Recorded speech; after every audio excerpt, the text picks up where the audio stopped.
9-ാം അധ്യായം 11 മുതൽ 14 വരെയുള്ള വാക്യങ്ങൾ. ക്രിസ്തുവോ വരുവാനുള്ള നന്മകളുടെ മഹാപുരോഹിതനായി വന്നിട്ട് കൈപ്പണിയല്ലാത്തതായി എന്ന് വെച്ചാൽ ഈ സൃഷ്ടിയിൽ ഉൾപ്പെടാത്തതായി വലിപ്പവും തികവുമേറിയ കൂടാരത്തിൽ കൂടെ പ്രവേശിച്ചു. 12-ാം വാക്യത്തിൽ ആട്ടുകൊറ്റന്മാരുടെയും പശുക്കിടാങ്ങളുടെയും രക്തത്താലല്ല, സ്വന്തം രക്തത്താൽ തന്നെ ഒരിക്കലായിട്ട് വിശുദ്ധ മന്ദിരത്തിൽ പ്രവേശിച്ചു, എന്നേക്കുമുള്ള വീണ്ടെടുപ്പ് സാധിച്ചു. ആട്ടുകൊറ്റന്മാരുടെയും പശുക്കിടാങ്ങളുടെയും രക്തത്താലല്ല, സ്വന്തം രക്തത്താൽ തന്നെ ഒരിക്കലായി വിശുദ്ധ മന്ദിരത്തിൽ പ്രവേശിച്ച് എന്നേക്കുമുള്ള വീണ്ടെടുപ്പ് സാധിച്ചു. 14-ാം വാക്യത്തിൽ ദൈവത്തിന് തന്നെ താൻ നിഷ്കളങ്കനായി അർപ്പിച്ച ക്രിസ്തുവിൻ്റെ രക്തം ജീവനുള്ള ദൈവത്തെ ആരാധിപ്പാൻ നിങ്ങളുടെ മനസ്സാക്ഷിയുടെ നിർജീവ പ്രവൃത്തികളെ പോക്കി എത്രയധികം ശുദ്ധീകരിക്കും. ദൈവത്തിൻ്റെ മാറ്റമില്ലാത്ത വചനത്തിനകത്ത് മറ്റേത് വിഷയങ്ങളെക്കാളും ഏറ്റവും പ്രധാനപ്പെട്ട ഒന്നാണ് യേശുവിൻ്റെ രക്തം എന്ന് പറയുന്നത്. ബ്ലഡ് സപ്ലൈ ഇല്ലാത്ത ശരീരം നിർജീവമായിരിക്കുന്നത് പോലെ യേശുവിൻ്റെ രക്തമില്ലാത്ത ക്രിസ്ത്യാനിത്വം നിർജീവമാണ്. ശരീരത്തിലൂടെ രക്തം ഓടുന്നില്ലെങ്കിൽ, ഹാർട്ട് ബ്ലഡ് പമ്പ് ചെയ്യുന്നില്ലെങ്കിൽ ശരീരം നിർജീവമായി പോകുന്നത് പോലെയാണ്, ശരീരം ചലനമില്ലാതായി പോകുന്നത് പോലെയാണ് യേശുവിൻ്റെ രക്തത്തെ കൂടാതെയുള്ള ക്രിസ്ത്യാനിത്വം എന്ന് പറയുന്നത്. കാരണം രക്തത്തിലാണ് ജീവൻ വസിക്കുന്നത്. ലേവ്യ പുസ്തകം 17-ാം അധ്യായം 11-ാം വാക്യത്തിൽ മാംസത്തിൻ്റെ ജീവൻ രക്തത്തിലല്ലയോ ഇരിക്കുന്നത്? വായ്കൾ തുറന്ന് പറഞ്ഞ്, ജീവൻ രക്തത്തിലല്ലയോ ഇരിക്കുന്നത്? ജീവൻ രക്തത്തിലല്ലയോ ഇരിക്കുന്നത്? എന്തുകൊണ്ടാണ് നമ്മൾ പറയുന്നത് യേശു തൻ്റെ ജീവൻ നമുക്ക് വേണ്ടി തന്നു എന്ന്? യേശു തൻ്റെ ജീവൻ നമുക്ക് വേണ്ടി തന്നു എന്ന് നമ്മൾ പറയുന്നതിൻ്റെ കാരണം അവൻ്റെ അവസാന തുള്ളി രക്തവും അവൻ നമുക്ക് വേണ്ടി ഒഴുക്കിയത് കൊണ്ടാണ്. കാരണം മാംസത്തിൻ്റെ ജീവൻ വസിക്കുന്നത് രക്തത്തിനകത്താണ്. യേശുവിൻ്റെ രക്തം ഇപ്പോഴും പ്രവർത്തിക്കുന്നു. യേശുവിൻ്റെ രക്തം ഇപ്പോഴും അത്ഭുതം ചെയ്യുന്നു. യേശുവിൻ്റെ രക്തം ഇപ്പോഴും സംസാരിച്ചു കൊണ്ടിരിക്കുന്നു. ശബ്ദമുയർത്തി കർത്താവിനോട് പറഞ്ഞ്, അങ്ങയുടെ പരിശുദ്ധ രക്തത്തിന് ഞങ്ങൾ നന്ദി പറയുകയാണ്. യേശുവിൻ്റെ രക്തം നമുക്ക് വേണ്ടി ചെയ്തത് എന്തൊക്കെയാണ്? വായ്കൾ തുറന്ന് പറയാം. 4 മേഖലകളിൽ യേശുവിൻ്റെ രക്തം എനിക്ക് വേണ്ടി പ്രവർത്തിക്കുന്നു. ഒന്നാമതായി, യേശുവിൻ്റെ പരിശുദ്ധ രക്തം എൻ്റെ പാപത്തിൽ നിന്ന് എന്നെ വിമോചിപ്പിക്കുന്നതാണ്. യേശുവിൻ്റെ രക്തം പാപത്തിൽ നിന്ന് എന്നെ വിമോചിപ്പിച്ച രക്തമാണ്. മാനവകുലം മുഴുവൻ പാപത്തിൻ്റെ അധീനതയിൽപ്പെട്ട് കിടക്കുമ്പോൾ ആദാമ്യ വർഗത്തിൻ്റെ പാപ പരിഹാരത്തിനായി ദൈവം തൻ്റെ പുത്രനായ യേശുവിനെ ഈ ഭൂമിയിലേക്ക് അയച്ചു. എന്തിനു വേണ്ടി അയച്ചു? നമുക്കറിയാം. ഉൽപ്പത്തിയുടെ പുസ്തകം നമ്മൾ പഠിക്കുമ്പോൾ മനുഷ്യൻ പാപം ചെയ്ത് ദൈവത്തിൻ്റെ തേജസ് അവൻ നഷ്ടപ്പെടുത്തുമ്പോൾ, തേജസ് നഷ്ടപ്പെട്ട് പാപം ചെയ്ത് വൃക്ഷത്തിൻ്റെ ചുവട്ടിൽ ഒളിച്ച, അത്തിയില കൊണ്ട് അരയാടെ ഉണ്ടാക്കി ദൈവത്തിൽ നിന്ന് മറഞ്ഞ ആ മനുഷ്യനെ നോക്കി ദൈവം പറഞ്ഞു, നീ പാപം ചെയ്ത് ഹല്ലേലൂയ ദൈവത്തിൻ്റെ തേജസ് നഷ്ടപ്പെടുത്തിയെങ്കിൽ നിന്നെ കൊണ്ട് പാപം ചെയ്യിപ്പിച്ച ഒരുവനുണ്ട്. ആ പഴയ പാമ്പിനെ, സർപ്പത്തെ നോക്കിയിട്ട് ദൈവം പറഞ്ഞു, നീ സ്ത്രീയെ വഞ്ചിച്ചുവെങ്കിൽ സ്ത്രീയുടെ ഉദരത്തിൽ ജനിക്കുന്നവൻ തന്നെ നിന്റെ തലയെ തകർക്കുവാനിടയാകും. സ്ത്രീയുടെ ഉദരത്തിൽ ജനിക്കുന്നവൻ തന്നെ നിന്റെ തലയെ തകർക്കുവാനിടയാകും.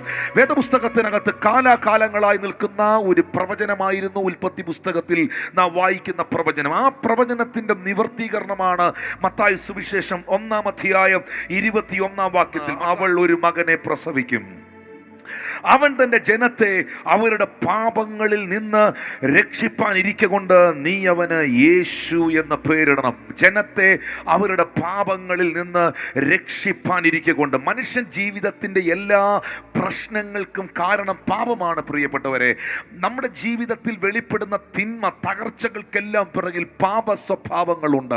പാപം എന്ന് പറയുന്നത് നരകത്തിൻ്റെ പ്രോഡക്റ്റാണ്, നരകത്തിലേക്ക് കൊണ്ടുപോകുന്നതാണ്. പാപത്തോട് കോംപ്രമൈസ് ചെയ്യാത്ത ഒരു തലമുറയ്ക്ക് വേണ്ടിയാണ് യേശു കർത്താവ് മടങ്ങി വരുന്നത്. പാപം ചെയ്യാതെ വിശുദ്ധിയോടെ തന്നെ താൻ നിർമ്മലതയോടെ സൂക്ഷിച്ച് തനിക്കായി കാത്തിരിക്കുന്നവരെ ചേർക്കുവാൻ അത്രേ യേശു കർത്താവ് മടങ്ങി വരുന്നത്. മനുഷ്യൻ പാപം ചെയ്തപ്പോൾ അവൻ്റെ തേജസ് നഷ്ടപ്പെട്ടു. പറഞ്ഞേ, പാപം ചെയ്തപ്പോൾ തേജസ് നഷ്ടപ്പെട്ടു. തേജസ് നഷ്ടപ്പെട്ട മനുഷ്യൻ രോഗിയായി, തേജസ് നഷ്ടപ്പെട്ട മനുഷ്യൻ ശാപത്തിന് അധീനമായി, തേജസ് നഷ്ടപ്പെട്ട മനുഷ്യൻ്റെ ആയുസ്സിൻ്റെ ദൈർഘ്യം കുറയാനിടയായി. തേജസ് നഷ്ടപ്പെട്ടപ്പോൾ അവൻ എല്ലാം നഷ്ടപ്പെട്ടു. തേജസ് നഷ്ടപ്പെട്ടവൻ തോട്ടത്തിൽ നിന്ന് പുറത്താക്കപ്പെട്ടു. തേജസ് നഷ്ടപ്പെട്ടവൻ ശാപത്തിൻ്റെ കീഴിൽ അകപ്പെട്ടു. തേജസ് പോയതിൻ്റെ കാരണം പാപമാണ്. വേദപുസ്തകം പറയുന്നു, റോമർക്കെഴുതിയ ലേഖനത്തിൽ പറയുന്നു, പാപത്തിൻ്റെ ശമ്പളമോ മരണമത്രേ. ഇപ്പോൾ നിങ്ങൾ പാപം ചെയ്ത് ദൈവ തേജസ് ഇല്ലാത്തവരായി മാറി. പ്രിയപ്പെട്ടവരെ, പാപത്തോട് കോംപ്രമൈസ് ചെയ്യരുത്. കണ്ണുകൾ കൊണ്ട്, ചെവികൾ കൊണ്ട്, വായ് കൊണ്ട്, ശരീരം കൊണ്ട് പാപം ചെയ്യാൻ നിന്നെ വിട്ടുകൊടുക്കാതെ പാപത്തിൽ നിന്ന് പുറത്തു വരുവാൻ നീ ആഗ്രഹിക്കുന്ന വ്യക്തിയാണെങ്കിൽ നിങ്ങളെ സഹായിക്കുന്ന രക്തമാണ് യേശുവിൻ്റെ പരിശുദ്ധമായ രക്തം. ആമേൻ. 1 തിമോത്തിയോസ് 1:15 യേശു കർത്താവ് എന്തിനു വേണ്ടിയാണ് ഈ ഭൂമിയിൽ വന്നത്? ക്രിസ്തു യേശു പാപികളെ രക്ഷിപ്പാൻ ലോകത്തിൽ വന്നു എന്നുള്ളത് വിശ്വാസവും എല്ലാവരും അംഗീകരിപ്പാൻ യോഗ്യവുമായ വചനം തന്നെ. ആ പാപികളിൽ ഞാൻ ഒന്നാമനാണെന്ന് പൗലോസ് പറയുകയാണ്. യേശു ഈ ഭൂമിയിലേക്ക് വന്നത് കേവലം നമ്മുടെ മുഴ മാറ്റാനോ രോഗസൗഖ്യം തരാനോ വിടുതൽ തരാനോ മാത്രമല്ല പ്രിയപ്പെട്ടവരെ. പ്രധാനമായും യേശു കർത്താവ് ഈ ഭൂമിയിൽ വന്നത് നമ്മുടെ പാപത്തെ വിമോചിപ്പിക്കാനാണ്. പല രോഗങ്ങളുടെയും പിറകിൽ പാപമാണ്. പല തകർച്ചയുടെയും പിറകിൽ പാപമാണ്. പാരമ്പര്യ ശാപങ്ങളാണ്.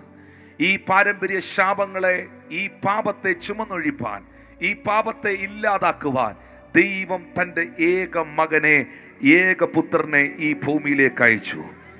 വിമോചനത്തിനായി. പറഞ്ഞ്, എൻ്റെ വിമോചനത്തിനായി. ഫ്രീഡം, വിമോചനം. എല്ലാവരും ആഗ്രഹിക്കുന്നതാണ് വിമോചനം. എത്ര പേർക്ക് പാപത്തിൽ നിന്ന് വിമോചനം വേണം? എത്ര പേർക്ക് ശാപത്തിൽ നിന്ന് വിമോചനം വേണം? എത്ര പേർ ആഗ്രഹിക്കുന്നു സാമ്പത്തിക ബന്ധനങ്ങളിൽ നിന്ന് വിമോചനം വേണം, പൈശാചിക ബന്ധനങ്ങളിൽ നിന്ന് വിമോചനം വേണം, മാനസിക സമ്മർദ്ദങ്ങളിൽ നിന്ന് വിമോചനം വേണം? എബ്രായർ 9:22 വേദപുസ്തകം പറയുകയാണ്, ന്യായപ്രമാണ പ്രകാരം ഏകദേശം സകലവും രക്തത്താൽ ശുദ്ധീകരിക്കപ്പെടുന്നു. രക്തം ചൊരിഞ്ഞിട്ടല്ലാതെ വിമോചനം ഇല്ല. രക്തം ചൊരിഞ്ഞിട്ടല്ലാതെ വിമോചനമില്ല. യേശു കർത്താവ് കാൽവറി ക്രൂശിൽ നമുക്ക് വേണ്ടി രക്തം ചൊരിഞ്ഞതിനാൽ നമ്മുടെ ജീവിതത്തിൽ റെമിഷൻ ഉണ്ടായി, റിഡംഷൻ ഉണ്ടായി, നമ്മുടെ ജീവിതത്തിൽ ഡെലിവറൻസ് ഉണ്ടായി. ഇന്നും ഇതിനകത്ത് ഈ മെസ്സേജ് കേട്ടുകൊണ്ടിരിക്കുമ്പോഴും യേശുവിൻ്റെ രക്തം നിങ്ങൾക്ക് വേണ്ടി വർക്ക് ചെയ്തുകൊണ്ടിരിക്കുകയാണ്. ആ രക്തം നിങ്ങളുടെ പാപത്തിൽ നിന്ന് നിങ്ങളെ വിമോചിപ്പിക്കുന്ന രക്തമാണ്. പലർക്കും പലതിൽ നിന്നും പുറത്തു വരാൻ കഴിയാതെ പല ബന്ധനങ്ങളിൽ, പല അഡിക്ഷനുകൾ കിടക്കുന്നെങ്കിൽ അഡിക്ഷനുകളെ, ആ നുഖങ്ങളെ, ആ ബന്ധനങ്ങളെ യേശുവിന്റെ രക്തം ഉടച്ചു കളയും. എത്ര പേരൊരു വിമോചനം ആഗ്രഹിക്കുന്നു? ഫ്രീഡം. ഫ്രീഡം യേശുവിന്റെ രക്തത്തിന് മാത്രമേ അത് ചെയ്യാൻ കഴിയുകയുള്ളൂ. പണ്ടാരോ ചോദിച്ച ഒരു ചോദ്യമുണ്ട്, യേശുവിന്റെ രക്തം എങ്ങനെ പ്രവർത്തിക്കും? യേശുവിന്റെ രക്തം എങ്ങനെ പ്രവർത്തിക്കും? അത് നിങ്ങളിൽ വിശ്വസിച്ച് നിങ്ങൾ സ്വീകരിക്കണം. നിങ്ങളിലേക്ക് നിങ്ങളത് അപ്ലൈ ചെയ്യണം. നിങ്ങൾ പാപിയാണോ? യേശുവിൻ്റെ രക്തം നിങ്ങളുടെ പാപത്തെ വിമോചിപ്പിക്കും. നിങ്ങൾ ശാപത്തിൻ്റെ കീഴിലാണോ? യേശുവിൻ്റെ രക്തം നിങ്ങളുടെ ശാപത്തെ പൊട്ടിച്ചു കളയും. പക്ഷെ അത് അപ്ലൈ ചെയ്യണം. താനെ എന്ന് പറയുന്ന സ്ഥലത്ത്, ബോംബെയിൽ പ്രസിദ്ധമായ ഒരു സോപ്പ് കമ്പനിയുടെ മുമ്പിൽ കുളിക്കാതെ നനയ്ക്കാതെ ഒരു മനുഷ്യരിന്ന് ഭിക്ഷ യാചിക്കുകയാണ്. അദ്ദേഹത്തിൻ്റെ ഫ്രണ്ടിലൂടെ 10 കണക്കിന്, ലോറിക്കണക്കിന് സോപ്പുകളാണ് ഇറങ്ങിപ്പോയിക്കൊണ്ടിരിക്കുന്നത്. ബാത്റൂമിൽ സോപ്പ് ഇരിപ്പുണ്ടെന്ന് കരുതി ഒരിക്കലും ശരീരത്തിൻ്റെ അഴുക്കും ദുർഗന്ധവും പോകത്തില്ല. ആ സോപ്പ് നിങ്ങൾ വ്യക്തിപരമായി എടുത്ത് നിങ്ങളുടെ ശരീരത്തിൽ അപ്ലൈ ചെയ്യുമ്പോഴാണ് നിങ്ങളുടെ ദുർഗന്ധവും അഴുക്കും പോകുന്നത്. യേശുവിൻ്റെ രക്തം ഇന്നും സംസാരിക്കുന്നു. യേശുവിൻ്റെ രക്തം ഇന്നും പ്രവർത്തിക്കുന്നു. നിന്റെ പാപം വിമോചിക്കപ്പെടണമെങ്കിൽ, നിന്റെ ശാപങ്ങൾ മാറണമെങ്കിൽ ആ രക്തം നീ വ്യക്തിപരമായി സ്വീകരിച്ച് അത് നിങ്ങളിൽ അപ്ലൈ ചെയ്യണം. യേശുവിൻ്റെ രക്തത്തിന് വിമോചിക്കാൻ കഴിയാത്ത ഒരു പാപിയുമില്ല. യേശുവിൻ്റെ രക്തത്തിന് കഴുകാൻ കഴിയാത്ത ഒരു പാപവുമില്ല. യേശുവിൻ്റെ രക്തത്തിന് പൊട്ടിക്കാൻ കഴിയാത്ത ഒരു ശാപവുമില്ല. യേശു കർത്താവിന് വിടുവിക്കാൻ കഴിയാത്ത ഒരു വ്യക്തികളും ഇതിന്റെ നടുവിലില്ല. Blood of Jesus. വായി തുറന്ന് പറഞ്ഞ്, യേശുവിന്റെ രക്തം. ഹല്ലേലൂയ. ആ രക്തം എനിക്ക് വിമോചനം തരുന്നതാണ്. എബ്രായർക്കെഴുതിയ ലേഖനത്തിൽ പൗലോസ് അപ്പോസ്തലൻ പറയുന്നു, രക്തം ചൊരിഞ്ഞിട്ടല്ലാതെ വിമോചനമില്ല. റിഡംഷൻ യേശുവിന്റെ രക്തത്താൽ. വേദപുസ്തകത്തിനകത്ത് നിങ്ങൾക്കറിയാം, ആദ്യമായി രക്തം ചൊരിഞ്ഞത് അല്ലെങ്കിൽ രക്തം ഒഴുകിയത് എവിടെയാണെന്ന്? ആദ്യമായി ഭൂമിയിൽ ബ്ലഡ് വീണത് എപ്പോഴാണെന്നറിയാമോ? ഹാബേലിനെ കയീൻ തലക്കടിച്ച് കൊന്നപ്പോൾ അല്ല, ആദ്യമായി ഭൂമിയിൽ രക്തം വീണത് അപ്പോഴല്ല. അതിനു മുമ്പ് ഒരു രക്തച്ചൊരിച്ചിലുണ്ടായി. അത് യേശുവിൻ്റെ രക്തത്തിന് നിഴലായിരുന്നു. ഉൽപ്പത്തിയുടെ പുസ്തകത്തിൽ നമുക്കത് കാണാൻ കഴിയുന്നുണ്ട്. 3:21 യഹോവയായ ദൈവം ആദാമിനും അവൻ്റെ ഭാര്യയ്ക്കും തോലുകൊണ്ട് ഉടുപ്പുണ്ടാക്കി അവരെ ഉടുപ്പിച്ചു. ആദാമും ഹവ്വയും പാപം ചെയ്തപ്പോൾ അത്തിയില കൊണ്ട്, വൃക്ഷത്തിൻ്റെ ഇല കൊണ്ട് അവർ ഡ്രസ്സ് ഉണ്ടാക്കി. പക്ഷെ നമുക്കറിയാം, വൃക്ഷത്തിൻ്റെ ഇല കൊണ്ട് വസ്ത്രം ഉണ്ടാക്കിയാൽ ഒരു ദിവസത്തിൽ കൂടുതൽ നിൽക്കത്തില്ല, അത് വാടിപ്പോകും, അത് ഉണങ്ങിപ്പോകും. അതുകൊണ്ട് ദൈവം കായിനും ഹാബീലും ഒക്കെ ഉണ്ടാകുന്നതിന് മുമ്പ് തന്നെ യഹോവയായ ദൈവം ആദമിനും അവൻ്റെ ഭാര്യയ്ക്കും സ്കിന്ന് കൊണ്ട്, തോലുകൊണ്ട് ഉടുപ്പുണ്ടാക്കി. അങ്ങനെ തോലുകൊണ്ട് ഇവരുടെ നഗ്നത മറയ്ക്കാൻ ഇവർക്ക് ഉടുപ്പുണ്ടാക്കണമെങ്കിൽ ആ ഏദൻ തോട്ടത്തിൽ ഏതോ ഒരാട്, ഏതോ ഒരു കാള രക്തമൊഴുക്കിയിട്ടുണ്ട്, മരണപ്പെട്ടിട്ടുണ്ട്. ഹാലയിൽ നിങ്ങൾക്ക് എത്ര പേർക്ക് ഞാൻ ഈ പറയുന്നത് മനസ്സിലാകുന്നു? സ്കിൻ എന്ന് തന്നെ എഴുതിയിരിക്കുന്നേ, സ്കിൻ കോട്ട് എന്ന് തന്നെ എഴുതിയിരിക്കുന്നേ. തോലെടുക്കണമെങ്കിൽ, ഒരു മൃഗത്തിൻ്റെ തോല് എടുക്കണമെങ്കിൽ ആ മൃഗം കൊല്ലപ്പെടണം. ഏതോ ഒരു ആടിൻ്റെ, ഏതോ ഒരു കാളക്കിടാവിൻ്റെ തോല് ഏദനിൽ ദൈവം എടുത്ത് ആദത്തെ ഹൗവയെ ഉടുപ്പിച്ചെങ്കിൽ കായിനും ഹാബേലിനുമൊക്കെ മുൻപ് തന്നെ ഒരു മൃഗം ഏദനിൽ രക്തമൊഴുക്കിയിട്ടുണ്ട്. ആ മൃഗമൊഴുക്കിയ രക്തത്തിൻ്റെ വിലയാണ് ആദത്തിൻ്റെ ഹൗവയുടെയും നഗ്നത മറയപ്പെട്ടതെങ്കിൽ അത് യേശു കർത്താവിൻ്റെ നിഴലായിരുന്നു. അവിടെ തകർക്കപ്പെട്ട ആ മൃഗം യേശുവിൻ്റെ രക്തത്തിന് നിഴലായിരുന്നു. ഈ ലോകത്തിൽ നിങ്ങൾക്ക് എന്തും വാങ്ങിക്കാൻ ലഭിക്കും പ്രിയപ്പെട്ടവരെ. ഒരു ഫ്ലൈറ്റ്, എല്ലാത്തിനും ഇവിടെ ഓപ്ഷൻ ഉണ്ട്. ഓപ്ഷൻ ഇല്ലാത്ത ഒന്നുണ്ട് പ്രിയമുള്ളവരെ, അതിന് ഓപ്ഷൻ ഇല്ല. നിന്റെ പാപത്തെ വിമോചിപ്പിക്കാൻ, നിന്റെ ജന്മകർമ്മ പാപത്തെ വിമോചിപ്പിക്കാൻ, ശാപങ്ങളെ നീക്കം ചെയ്യാനുള്ള ഒരു മരുന്നും ഒരു മെഡിക്കൽ സ്റ്റോറിലുമില്ല. ജന്മകർമ്മ പാപങ്ങളെയും ശാപങ്ങളെയും നീക്കം ചെയ്യാനുള്ള ഒരു സർജറിയും ഒരു മെഡിസിനും ഈ ലോകത്തിൽ ആർക്കും ഡിസ്ക്രൈബ് ചെയ്യാൻ കഴിയത്തില്ല.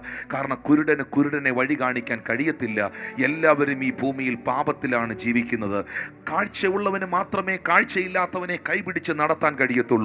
വെളിച്ചം കയ്യിലുള്ളവന് മാത്രമേ ഇരുട്ടിലിരിക്കുന്നവനെ വഴി കാണിക്കാൻ കഴിയത്തുള്ളൂ.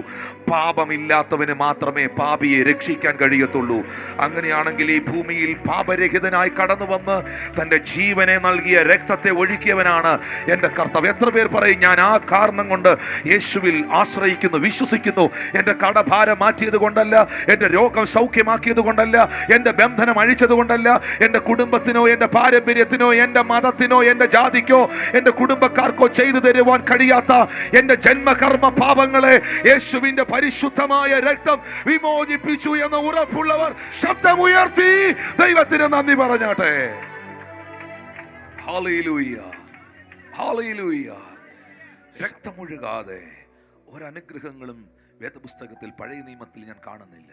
ഉൽപ്പത്തിയുടെ പുസ്തകം 8-ാം അധ്യായം അതിൻ്റെ 18 മുതൽ 22 വരെയുള്ള വാക്യങ്ങളിലേക്ക് വരുമ്പോൾ അവിടെ എഴുതിയിരിക്കുന്നത് ഇങ്ങനെയാണ്. പ്രത്യേകിച്ച് 20-ാമത്തെ വാക്യം ഒന്ന് നോക്കുക. നോഹ യഹോവയ്ക്കൊരു യാഗപീഠം പണിതു, ശുദ്ധിയുള്ള സകല മൃഗങ്ങളിൽ നിന്നും ശുദ്ധിയില്ലാത്ത പറവകളിൽ നിന്നും ചിലതെടുത്ത് യാഗപീഠത്തിൻ്റെ മേൽ ഹോമയാഗം അർപ്പിച്ചു. മൃഗങ്ങളെ യാഗമായി നോഹ കൊടുത്തു. 21-ാം വാക്യത്തിലേക്ക് വരുമ്പോൾ യഹോവ സൗരഭ്യവാസന മണത്തപ്പോൾ യഹോവ തൻ്റെ ഹൃദയത്തിൽ അരുളി ചെയ്തു, ഇനി ഞാൻ മനുഷ്യൻ്റെ നിമിത്തം ഭൂമിയെ ശപിക്കില്ല.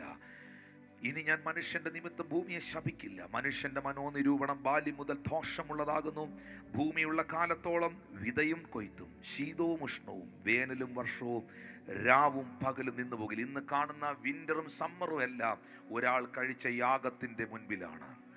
ഭൂമിയുള്ള കാലത്തോളം വിതയും കൊയ്ത്തും ഉണ്ടാകും. ദൈവം തമ്പുരാൻ ഒരു തീരുമാനമെടുത്തു. നിങ്ങൾക്കറിയാം ദൈവം എടുത്ത തീരുമാനം എന്നാണെന്നറിയാമോ? ദൈവം ഈ ഭൂമിയെ ശപിക്കുവാൻ തീരുമാനിച്ചു. ഓൾറെഡി ഈ എർത്തിനെ, ഈ ഭൂമിയെ ദൈവം കേഴ്സ് ചെയ്തു. ദൈവം ശപിച്ചു. ശാപത്തിൻ്റെ കീഴിലാണ് ഭൂമി കിടക്കുന്നത്. ആ സമയത്താണ് പ്രളയമുണ്ടാകുന്നത്.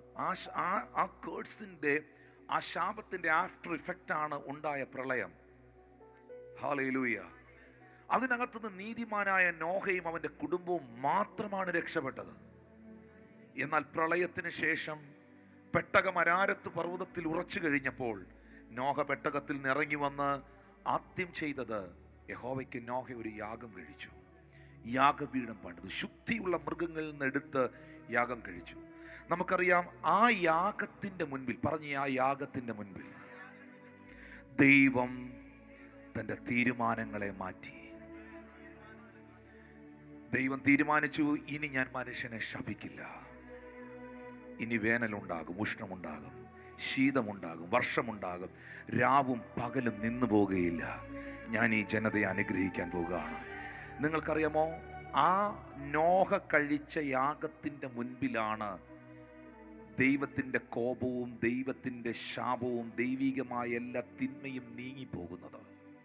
ഇതുപോലെ മാനവകുലം മുഴുവൻ ശാപത്തിൽ കിടന്നപ്പോൾ, പാപത്തിൽ കിടന്നപ്പോൾ, തകർച്ചയിൽ കിടന്നപ്പോൾ ദൈവം തൻ്റെ പുത്രനെ ക്രൂശിൽ യാഗമാക്കിയ ആ ക്രൂശിലെ പരമയാഗത്തിൽ ഒരു മനുഷ്യൻ, ഒരു സഹോദരി, ഒരു സഹോദരൻ വിശ്വസിക്കുമ്പോൾ, ആ യാഗമായ ക്രിസ്തുവിൻ്റെ പരിശുദ്ധ രക്തത്തെ വ്യക്തിപരമായി സ്വീകരിച്ചേറ്റെടുത്ത് പാപങ്ങളെ കഴുകുമ്പോൾ ആ വ്യക്തിയുടെ ജീവിതത്തിൽ മുൻകഴിഞ്ഞ നാളുകളിൽ അപ്പനപ്പന്മാരായി നിലകൊള്ളുന്ന ശാപങ്ങൾ, അപ്പനപ്പന്മാരായി കിടക്കുന്ന പാപത്തിൻ്റെ തിന്മകൾ, ഇത് മുഴുവൻ തമ്പുരാൻ ആ തീരുമാനങ്ങളെ മുഴുവൻ ചേഞ്ച് ചെയ്ത് നിന്റെ പഴയ ഫയല് ക്ലോസ് ചെയ്യുകയാണ്. എത്ര പേർക്ക് ഞാൻ നിന്റെ പഴയ ഫയല് ദൈവം ക്ലോസ് ചെയ്യുകയാണ്? ജീവിതത്തിൽ എത്ര പേർക്ക് പറയാൻ കഴിയും, യേശുവിൻ്റെ രക്തം എൻ്റെ ശാപങ്ങളിൽ നിന്ന് എന്നെ വിടുവിക്കുന്ന രക്തം, യേശുവിൻ്റെ രക്തം എൻ്റെ ശാപങ്ങളിൽ നിന്ന് എന്നെ വിടുവിക്കുന്ന രക്തം? ശബ്ദമുയർത്തി ഹല്ലേലൂയ. നോഹ കഴിച്ച യാഗത്തിൻ്റെ മുൻപിൽ ദൈവം തീരുമാനങ്ങളെ മാറ്റിയതുപോലെ ക്രൂശിലെ യാഗത്തിൻ്റെ മുൻപിൽ ന്യായപ്രമാണത്തിൻ്റെ നടിച്ചുവരുകളെ ഇടിച്ചു കളഞ്ഞ് ക്രൂശിലെ യാഗത്തിൻ്റെ മുൻപിൽ അബ്രഹാമ്യ അനുഗ്രഹം ഒരു തലമുറയ്ക്ക് മാത്രമേ ഉള്ളൂ, യഹൂദന്മാർക്ക് മാത്രമേ ഉള്ളൂ എന്ന നിലപാടിൽ നിന്ന് വിശ്വസിക്കുന്ന ഏവനും അബ്രഹാമിൻ്റെ സന്തതികളാക്കി പുറംപറമ്പിൽ കിടന്ന എന്നെയും നിങ്ങളെയും സ്വന്തം മക്കളാക്കി, കാട്ടൊലിവായിരുന്ന നമ്മെ അവൻ നാട്ടൊലിവാക്കി, അവൻ സ്വന്തമാക്കി മാറ്റി. ആ രക്തത്തിനൊന്ന് നന്ദി പറയാമോ? ആ രക്തത്തിനൊന്ന് നന്ദി പറയാമോ? ആ രക്തത്തിനൊന്ന് നന്ദി പറയാമോ? ആ രക്തത്തിനൊന്ന് നന്ദി പറയാമോ? യാഗം പൂർണ്ണമാകുന്നത് യാഗപീഠത്തിൽ തീ കത്തുമ്പോഴാണ്. യേശു കർത്താവ് ക്രൂശിൽ യാഗമായപ്പോൾ, യേശു കർത്താവ് മോനെ ക്രൂശിൽ യാഗമായപ്പോൾ, ആ യാഗമായി കഴിഞ്ഞതിൻ്റെ 50-ാം ദിവസം വേദപുസ്തകം പറയുന്നു, ശിഷ്യന്മാർ ഒന്നിച്ച് ഒരു മുറിയിൽ ഒന്നിച്ച് 120 പേരോളം കൂടിയിരുന്നു. യേശു കർത്താവ് ക്രൂശിൽ യാഗമായി രക്തമൊഴുകി അവസാന തുള്ളി രക്തവും അവൻ നമുക്ക് നൽകി. പക്ഷെ ആ യാഗം പൂർണ്ണമായത് എപ്പോഴാണെന്നറിയാമോ? ലേവ്യ പുസ്തകത്തിൽ എഴുതിയിട്ടുണ്ട്, യാഗപീഠത്തിൽ തീ കെട്ടുപോകാതെ സൂക്ഷിക്കണം. യാഗം പൂർണ്ണമാകുന്നത് യാഗപീഠത്തിൽ തീ കത്തുമ്പോഴാണ്. യാഗം കംപ്ലീറ്റ് ആകുന്നത്. അതുകൊണ്ടാണ് അബ്രഹാം ഇസഹാക്കിനെ യാഗം കഴിക്കാൻ കൊണ്ടുപോകുമ്പോൾ തീ എടുക്കാൻ മറക്കാതിരുന്നത്. യേശു കർത്താവ് കാൽവരി ക്രൂശിൽ യാഗമായി കഴിഞ്ഞപ്പോൾ ആ യാഗത്തെ കംപ്ലീറ്റ് ചെയ്യുവാൻ, ആ യാഗത്തെ കൺഫേം ചെയ്യുവാൻ, ആ യാഗത്തെ ഉറപ്പിക്കുവാൻ കൂടിയിരുന്ന ശിഷ്യന്മാരുടെ മേൽ പിളർന്ന അഗ്നിനാവുകൾ ഇറങ്ങി വന്നു. അത് വെളിപ്പെട്ടപ്പോൾ ആ യാഗം കംപ്ലീറ്റ് ആകുകയാണ്. ആ തീ വെളിപ്പെട്ടപ്പോൾ ക്രൂശിലെ യാഗം അവിടെ പൂർണ്ണമാകുകയാണ്. പരിശുദ്ധാത്മാവ് ഒരു തീയായി ശിഷ്യഗണങ്ങളുടെ മേൽ ഇറങ്ങി വന്നപ്പോൾ ക്രൂശിലെ യാഗം ഫുൾഫിൽ ചെയ്യപ്പെടുകയാണ്, ഉറപ്പിക്കപ്പെടുകയാണ്. Thank you precious Holy Spirit, thank you precious Holy Spirit. ആ രക്തത്തിന്റെ മുൻപിൽ ഈ യേശു കർത്താവിൻ്റെ വിലാപ്പുറത്തൊരു പടയാളി കുന്തം കൊണ്ട് കുത്തിയല്ലേ? നിങ്ങൾക്കറിയാമോ ഹവ്വായെ എങ്ങനെ പുറത്തെടുത്തതെന്ന്? ഹവ്വായെ ദൈവം ഉണ്ടാക്കിയത് നട്ടല്ലിലെ എല്ലല്ല, തോളിൻ്റെ എല്ലല്ല, ദിസ് പാർട്ട്, ഹാർട്ട്, ഹൃദയത്തോട് ചേർന്നിരിക്കുന്ന എല്ലൊന്നെടുത്താണ്. അവിടെ തന്നെയാണ് പടയാളികൾ അവൻ്റെ വിലാപ്പുറം എന്ന് പറയുന്ന ആ ഭാഗമാണ്, അവൻ്റെ ഹൃദയത്തോട് ചേർന്നുള്ള ഭാഗത്താണ് കുന്തം കൊണ്ട് കുത്തിയത്. Are you listening me? ഒന്നാമത്തെ ആദത്തിന്റെ വിലാപ്പുറം തകർക്കപ്പെട്ടപ്പോൾ ദൈവം സർജറി ചെയ്ത് കീറി അവന്റെ മണവാട്ടിയാകുന്ന ഹവ്വായെ പുറത്തെടുത്തു. ഒടുവിലത്തെ ആദമായ ക്രിസ്തുവിന്റെ വിലാപ്പുറം തകർക്കപ്പെട്ടപ്പോൾ അവന്റെ മണവാട്ടിയാകുന്ന സഭയെ പുറത്തെടുത്തു. രണ്ട് തമ്പുരാൻ പുറത്തെടുക്കുകയാണ്. അതാണ് പൗലോസ് പറഞ്ഞത്, യേശു തന്റെ രക്തത്താൽ സമ്പാദിച്ച അവന്റെ സഭ. യേശു തന്റെ രക്തത്താൽ സമ്പാദിച്ച അവന്റെ സഭ. യേശു തന്റെ രക്തത്താൽ സമ്പാദിച്ച അവന്റെ സഭ. ഒടുവിലത്തെ യാതമായ ക്രിസ്തുവിന്റെ വിലാപ്പുറം തകർക്കപ്പെട്ടപ്പോൾ അവന്റെ മണവാട്ടിയാകുന്ന സഭ പുറത്തു വന്നു. ആ സഭയെ ഉറപ്പിക്കുവാൻ, ആ യാഗത്തെ കൺഫേം ചെയ്യുവാൻ സ്വർഗത്തിലെ ദൈവം അവരുടെ മേൽ മഴ പെയ്യിക്കുകയല്ലായിരുന്നു. സ്വർഗത്തിലെ ദൈവം അവരുടെ മേൽ പിളർന്ന അഗ്നി നാവുകളായി ഇറങ്ങുകയായിരുന്നു. കാരണം യാഗം പൂർണ്ണമാകുന്നത് യാഗപീഠത്തിൽ തീ കത്തുമ്പോഴത്രേ. ശാപത്തെ മാറ്റുന്ന യേശുവിന്റെ രക്തം, പാപത്തെ മാറ്റുന്ന യേശുവിന്റെ രക്തം. ശബ്ദമുയർത്തി ഒരു ഹല്ലേലൂയ പറഞ്ഞാട്ടെ. കൊലോസ്യർക്ക് എഴുതിയ ലേഖനം 1-ാം അധ്യായം 20 മുതലുള്ള വാക്യത്തിൽ എഴുതിയിരിക്കുന്നു, യേശു ക്രിസ്തു ക്രൂശിൽ ചൊരിഞ്ഞ രക്തം കൊണ്ട് അവൻ മുഖാന്തരം സമാധാനം ഉണ്ടാക്കി. ഭൂമിയിലുള്ളതോ സ്വർഗത്തിലുള്ളതോ സകലത്തെയും അവനെ കൊണ്ട് നിരപ്പിക്കുവാനും പിതാവിന് പ്രസാദം തോന്നി. മുൻപേ ദുഷ്പ്രവൃത്തികളിൽ മനസ്സുകൊണ്ട് അകന്നവരും ശത്രുക്കളുമായിരുന്ന നിങ്ങളെ അവന്റെ മുമ്പിൽ വിശുദ്ധരും നിഷ്കളങ്കരും കുറ്റമില്ലാത്തവരുമായി നിർത്തേണ്ടതിന് യേശു ക്രിസ്തു ഇപ്പോൾ ജഡശരീരത്തിൽ തൻ്റെ മരണത്താൽ നിരപ്പിച്ചു. ഹല്ലേലൂയ. 1 പത്രോസിന്റെ ലേഖനം 1-ാം അധ്യായം 18-19 വാക്യം വായിക്കുമ്പോൾ ബൈബിൾ എഴുതിയിട്ടുണ്ട്, വ്യർത്ഥവും പിതൃപാരമ്പര്യവുമായുള്ള നിങ്ങളുടെ നടപ്പിൽ നിന്ന് നിങ്ങളെ വീണ്ടെടുത്തത്. ഈ പിതൃപാരമ്പര്യം എന്ന് പറയുന്നതിന് അവിടെ എഴുതിയിരിക്കുന്ന forefathers, from your fathers, അപ്പൻ്റെ വഴിയിൽ നിന്ന്, കുടുംബ വഴിയിൽ നിന്ന് പാരമ്പര്യമായി കൈമാറ്റം ചെയ്യപ്പെടും. ഇംഗ്ലീഷിൽ നോക്കിയാൽ ഫ്രം യുവർ ഫാദേഴ്സ്, പിതാക്കന്മാരാൽ കൈമാറ്റം ചെയ്യപ്പെട്ടു വരുന്നത്. അത് നിങ്ങൾക്കറിയാം, ഈ കേഴ്സ് എന്ന് പറയുന്നത് അങ്ങനെയാണ്. എൻ്റെ വല്യപ്പൻ അതുണ്ടായിരുന്നു, എൻ്റെ അപ്പൻ അതുണ്ടായിരുന്നു, എനിക്കും അതുണ്ട്. ഡോക്ടർമാരുടെ അടുക്കൽ ചെന്ന് ചോദിച്ചാൽ, ഒരു ഹാർട്ടിന് പ്രയാസമായിട്ടൊരു കാർഡിയോളജിസ്റ്റിനെ കണ്ടാൽ ഡോക്ടർ ആദ്യം ചോദിക്കും, അപ്പനോ വല്യപ്പനോ വീട്ടിൽ ആർക്കെങ്കിലും ഹാർട്ട് സംബന്ധമായ പ്രശ്നമുണ്ടോ എന്ന് ചോദിക്കും, ഷുഗർ ഉണ്ടോ എന്ന് ചോദിക്കും. കാരണം ഇങ്ങനെ പിതാക്കന്മാരാൽ അപ്പനപ്പന്മാരായിട്ട് ഇങ്ങനെ കൈമാറ്റം ചെയ്യപ്പെട്ടു വരുന്ന ചിലതുണ്ട്, പിതൃപാരമ്പര്യങ്ങൾ. അതെല്ലാം കയറി വരും. ശാപം, തകർച്ചകൾ, ഡിമോണിക് തിങ്സ്, മെനി തിങ്സ്, ഇതെല്ലാം കയറി വരും. എന്നാൽ അവിടെ എഴുതിയിട്ടുണ്ട്, വ്യർത്ഥവും പിതൃപാരമ്പര്യവുമായുള്ള നിങ്ങളുടെ നടപ്പിൽ നിന്ന് നിങ്ങളെ വീണ്ടെടുത്തിരിക്കുന്നത് പൊന്ന് വെള്ളി മുതലായ അഴിഞ്ഞു പോകുന്ന വസ്തുക്കൾ കൊണ്ടല്ല.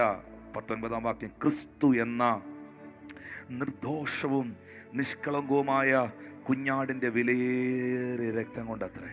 ഇതൊരു ചെയിനാണ്. നിങ്ങൾക്കറിയാമോ, നിങ്ങളുടെ കുടുംബത്തിൽ നിങ്ങളും ഒരു കണ്ണിയാണ്, ഒരു കാണിയല്ല, നിങ്ങളും ഒരു കണ്ണിയാണ്. അപ്പനപ്പന്മാരായ അമ്മ വഴിക്ക് അപ്പം വഴിക്ക് വന്നുകൊണ്ടിരിക്കുന്ന ആ DNA-യിൽ, ആ ലൈനേജിൽ നിങ്ങളും ഒരു കണ്ണിയാണ്. ചേർന്ന് ആമേൻ പറയാമോ? അതിനകത്ത് ഇങ്ങനെ കണ്ടിന്യൂഷൻ വന്നുകൊണ്ടിരിക്കുമ്പോൾ നിങ്ങളാകുന്ന കണ്ണിയിൽ യേശുവിൻ്റെ രക്തം വീണാൽ, കേൾക്കുന്നുണ്ടോ? നിങ്ങൾക്കത് കാണാൻ പറ്റുന്നുണ്ടോ? നിങ്ങളാകുന്ന കണ്ണിയിൽ യേശുവിൻ്റെ ഒരു തുള്ളി രക്തം വീണാൽ, നിങ്ങളാകുന്ന കണ്ണിയിൽ യേശുവിൻ്റെ രക്തം കഴുകപ്പെട്ടാൽ, അവിടം കൊണ്ട് കർത്താവ് നിങ്ങളെ കട്ട് ചെയ്ത് മാറ്റുകയാണ്. ഓ ഹല്ലേലൂയ. നീ ആ പഴയ ശാപത്തിലല്ല. കരം അടിക്കണമെങ്കിൽ കരം അടിക്കാം, സ്തുതിക്കണമെങ്കിൽ സ്തുതിക്കാം, സ്വീകരിക്കേണ്ടവർക്ക് സ്വീകരിക്കാം.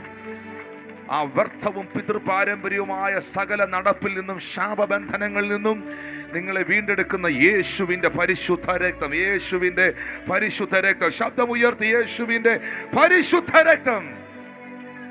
Hallelujah. I am receiving all the blessings through his blood. ഗലാത്യർക്കെഴുതിയ ലേഖനം 3-ാം അധ്യായം 13-14 വാക്യം വായിക്കുമ്പോൾ, മരത്തിന്റെ മേൽ തൂങ്ങുന്നവനെല്ലാം ശപിക്കപ്പെട്ടവനെന്ന് എഴുതിയിരിക്കുന്ന പോലെ ക്രിസ്തു നമുക്ക് വേണ്ടി ശാപമായി ന്യായപ്രമാണത്തിന്റെ ശാപത്തിൽ നിന്ന് നമ്മളെ വിലയ്ക്ക് വാങ്ങിച്ചു. നിങ്ങൾ ഈ ഭൂമിയിൽ എന്തെങ്കിലും ഒരു സാധനം മേടിക്കണമെങ്കിൽ ഇന്ത്യക്കാർക്ക് മേടിക്കണമെങ്കിൽ റുപ്പീസ് കൊടുക്കണം, UAE-കാർക്ക് മേടിക്കണമെങ്കിൽ ദിറംസ് കൊടുക്കണം, അമേരിക്കക്കാർക്ക് മേടിക്കണമെങ്കിൽ ഡോളർ കൊടുക്കണം, ഖത്തറുകാർക്ക് മേടിക്കണമെങ്കിൽ ദിനാറ് കൊടുക്കണം. പക്ഷേ നിങ്ങളെ വിലയ്ക്ക് മേടിച്ചത് ദിനാറ് കൊടുത്തല്ല, റുപ്പീസ് കൊടുത്തല്ല, ഡോളർ കൊടുത്തല്ല, സ്വന്തം രക്തം നൽകി, സ്വന്തം രക്തം നൽകി. ഹല്ലേലൂയ. രക്തം തന്ന് മേടിച്ചവൻ തീരുമാനിക്കും നിന്റെ ഭാവി. രക്തം നൽകി രക്തം തന്ന് മേടിച്ചവൻ തീരുമാനിക്കും, രക്തം തന്ന് വീണ്ടെടുത്തവൻ തീരുമാനിക്കും, വിലയ്ക്ക് വാങ്ങിയവൻ തീരുമാനിക്കും, വിലയ്ക്ക് വാങ്ങിയവൻ തീരുമാനിക്കും. ശബ്ദമുയർത്തി ഹല്ലേലൂയ. ശാപത്തിനകത്ത് നിന്ന് അവൻ്റെ രക്തം എന്നെ വിലയ്ക്ക് വാങ്ങി. വായ് തുറന്ന് പറയണം, മേടിച്ചവൻ തീരുമാനിക്കും. എൻ്റെ ഭാവി എന്നെ വാങ്ങിച്ചവൻ തീരുമാനിക്കും.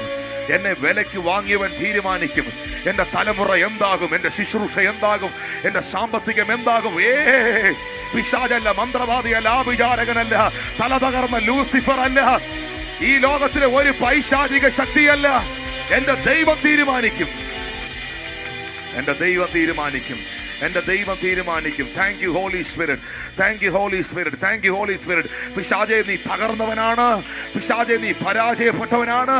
Hallelujah, hallelujah. നീ ഇല്ലാതെയായിരിക്കുന്നവനാണ്. എൻ്റെ യേശുവിൻ്റെ രക്തം ഇന്നും സംസാരിക്കുന്നു. എൻ്റെ യേശുവിൻ്റെ രക്തം ഇന്നും പ്രവർത്തിക്കുന്നു. എൻ്റെ യേശുവിൻ്റെ രക്തം ഇന്നും അത്ഭുതത്തെ ചെയ്യുന്നു. വിക്ടറി.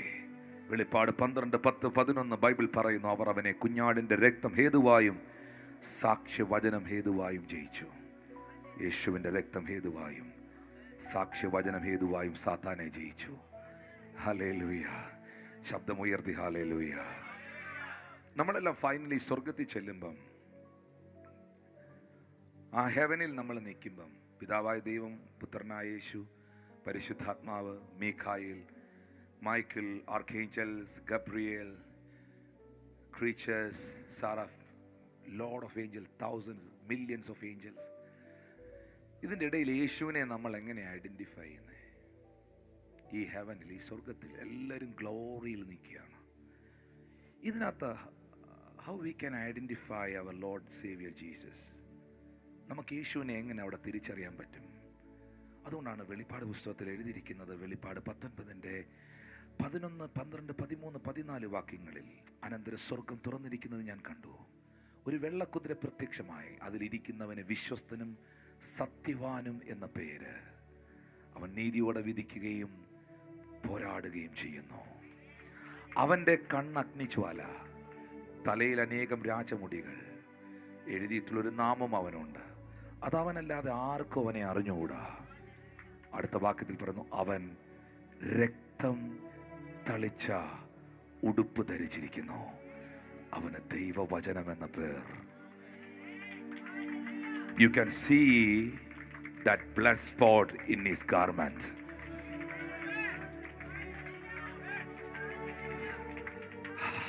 സ്വർഗത്തിൽ ചെല്ലുമ്പോൾ രക്തത്തിൻ്റെ തുള്ളികളുള്ള, രക്തത്തിൻ്റെ സ്പോട്ടുകളുള്ള ഉടുപ്പ് ധരിച്ചവനെ നിങ്ങൾക്ക് കാണാം.